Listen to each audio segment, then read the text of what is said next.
আপনি কারো উপকার করতে পারেন আর না পারেন, অন্তত কারো ক্ষতি করিয়েন না। নবীজি সাল্লাল্লাহু আলাইহি ওয়াসাল্লাম এটাও তো বলেছেন যে মসজিদে যখন আসবে কাঁচা পেঁয়াজ খেয়ে তোমরা মসজিদে আসবে না। কাঁচা পেঁয়াজ খেয়ে কেন নবী সাল্লাল্লাহু আলাইহি ওয়াসাল্লাম মসজিদে আসতে নিষেধ করেছেন? কারণ ওই কাঁচা পেঁয়াজের দুর্গন্ধ মুসল্লিদের জন্য কষ্টের কারণ হয়ে যেতে পারে।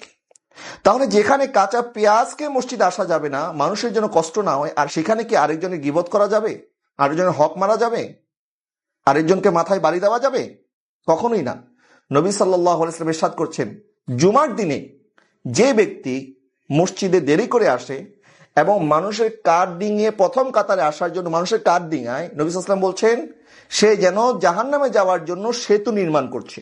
অর্থাৎ মানুষকে যেন তাকলিফ আমরা না দিই, কষ্ট না দিই। নবীজি সাল্লাল্লাহু আলাইহি ওয়াসাল্লাম একবার ওনার কাছে এক সাহাবীর ব্যাপারে অন্যান্য সাহাবায়ে কেরাম এসে বিচার দিল যে ইয়া রাসূলুল্লাহ, এই সাহাবী নামাজের মধ্যে লম্বা লম্বা কেরাত পড়ে, আমাদের কষ্ট হয়।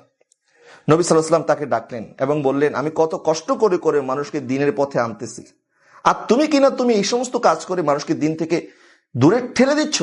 তুমি লম্বা লম্বা কেরাত কেন পড়ছো? সেখানে অসুস্থ মানুষ থাকতে পারে। আর ইসলামের প্রাথমিক যুগে নারীরাও জামাতে অংশগ্রহণ করতো। নবীজি সাল্লাল্লাহু আলাইহি ওয়াসাল্লাম নিজেও, নবীজি বলছেন, আমার ইচ্ছা ছিল যে আমি নামাজের মধ্যে কেরাত লম্বা করব, কিন্তু পিছন দিক থেকে যখন বাচ্চাদের কান্নার আওয়াজ পেতাম তখন আমি কেরাত ছোট করে দিতাম, কারণ আমি চাই না যে কেরাত লম্বা হয়ে যাওয়ার কারণে বাচ্চার মার কষ্ট হোক।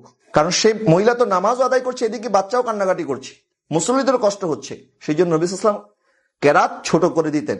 ইসলাম এত সহজ করেছেন আমাদের জন্য, আর অথচ আমরা কথায় কথায় ইসলামের নামে মানুষকে কষ্ট দিচ্ছি।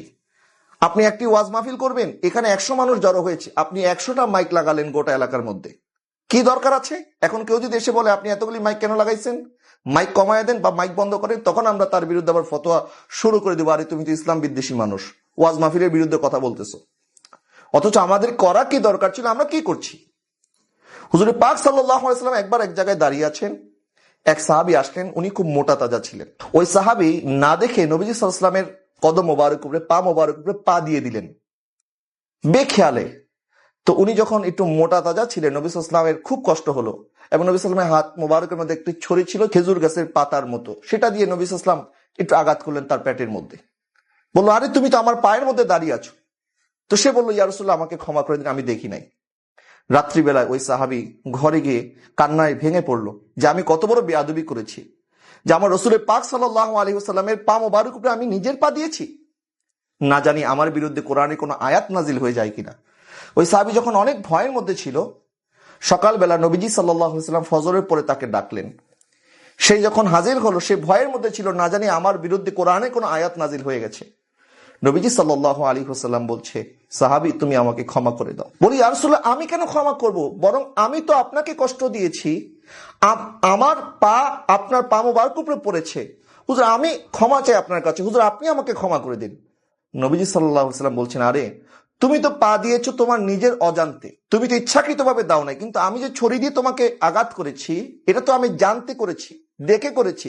তুমি পা দিয়েছো না দেখে, আর আমি যে তোমাকে আঘাত করেছি এটা আমি দেখে করেছি। আমি যে তোমাকে কালকে আঘাত করেছি এই জন্য তুমি আমাকে ক্ষমা করে দাও। ওই সাহাবী কাঁদতে শুরু করলেন, এবং সাহাবায়ে কেরাম যারা ছিল তারাও কান্না শুরু করে দিল। ইয়া রাসূলুল্লাহ, এটা কি বলেন?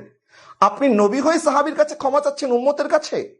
ইয়া রাসূলুল্লাহ, আমি আপনার উপরে সন্তুষ্ট হুজুর, আমার আর কোনো কষ্ট নাই। নবী সাল্লাল্লাহু আলাইহি ওয়াসাল্লাম বলছেন, না, তুমি সন্তুষ্ট হলে হবে না, আমি সন্তুষ্ট হই নাই।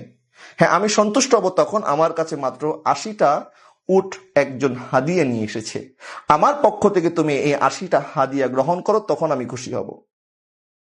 নবীজি সাল্লাল্লাহু আলাইহি ওয়াসাল্লামকে ব্যথা দিয়েছেন ওই সাহাবী, তার পা দিয়ে নবীজিকে আঘাত করেছেন, আর উল্টা নবীজি নিজে ক্ষমা চাইলেন এবং 80টা উট হাদিয়া দিলেন।